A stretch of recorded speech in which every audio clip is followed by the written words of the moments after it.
Nitin action విషయానికొస్తే 'చోచో' పర్లేదనిపించింది. ఆ 'వెన్నెల కిషోరు', 'రాజేంద్ర ప్రసాద్' ఆ కామెడీ కొన్ని కొన్ని డైలాగులు అక్కడక్కడ ఎందుకు మరి బాగాలేక నవ్వారో, బాగుండి నవ్వారో థియేటర్‌లో ప్రేక్షకులు నవ్వారు.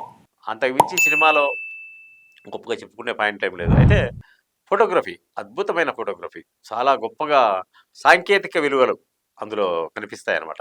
ఇంగా చెప్పుకోదగ్గ ఏంటంటే పెద్ద సంగీతం పెద్దగా ఏం ప్రభావం ఏం చూపలేదు. పాటలున్నాయి. ఓ రెండో, మూడో పాటలున్నాయి. ఆ పాటలు గూడా అంత ఆకట్టుకునే విధంగా ఏం లేవు. ఏదో అనవసరంగా కథకడ్డముచ్చాయే పాటలు అనిపిస్తదనమాట. టోటల్‌గా ఈ సినిమా యావరేజ్ గూడా గాదు. Below average cinema. మరి 'మైత్రి మూవీ మేకర్స్' వాళ్ళు ఎందుకని ఇలాంటి సినిమా తీశారో అర్థం గాదు.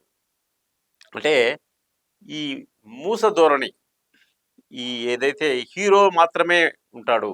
హీరో మాత్రమే వీరుడు. మిగతా వాళ్ళు దేనికి పనికిరాదు అని చెప్పే ఈ మూస ధోరణి పోవాలి. ఇప్పుడు చూడండి 'కోర్టు' సినిమా వచ్చింది. 'కోర్టు' సినిమాలో ప్రియదర్శిని సెకండ్ హాఫ్ ఎంత బావుంటది. కథ మీద నడిపించండి ఈ సినిమాలు. అంతేగాని ఎంతసేపు హీరో ఎలివేషన్, హీరోకొక హీరోయిన్ ఉంటది. దీంట్లో మళ్ళీ శ్రీలీలకు, ఆయనకు పెద్ద రొమాన్స్ ఏమీ లేదు. అంటే ఇతని ఊహల్లో డ్రీమ్ సాంగ్స్ ఉంటాయి గానీ, వాళ్ళు చివరికి ప్రేమించుకుంది లేదు, ఏం లేదు. ఆ రొమాన్స్ సీన్స్ ఏం లేవు. ఇతను ఆ అమ్మాయికి సెక్యూరిటీగా వస్తాడు. అది కూడా చాలా నాటకీయంగా అంటే ఏమేమో మలుపులు ఏం జరుగుతుందో ఏం అర్థం కాదు. అటని చూసి ఆడియన్స్‌కి ఏమన్నా సాటిస్ఫాక్షన్ ఉందంటే అట్లాంటివి ఏం లేవు. కామెడీ అంటే కామెడీ తీరు మారిపోయింది అసలు.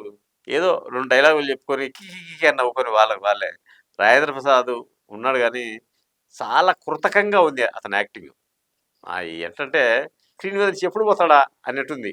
అతను చేసే ఓవర్ యాక్టింగ్. అతను ఒకప్పుడు మంచి యాక్టరే. కానీ ఈ సినిమాలో చాలా ఓవర్ యాక్టింగ్ చేశాడు. 'వెన్నెల కిషోర్‌లో' కూడా ఏం పసలేదు. ఏదో అంటే మొనాటినిగా చెప్పిందే చెప్పి, చేసిందే చేసి అంతేగాని కామెడీలో కూడా కొత్తదనం లేదు. ఇంక మన ఆయన ఉన్నాడు కదా క్రికెటర్ 'డేవిడ్ వార్నర్' ఆయన ఎందుకు వస్తాడో శివరాఖరిలో వస్తాడు. వచ్చి టుపా టుపా అని ఇద్దరిని కాల్చేసి బికినీలు వేసుకున్న అమ్మాయితో అలా అలా అలా డాన్స్ చేసి 2 డైలాగ్ చెప్పి వెళ్ళిపోతాడు.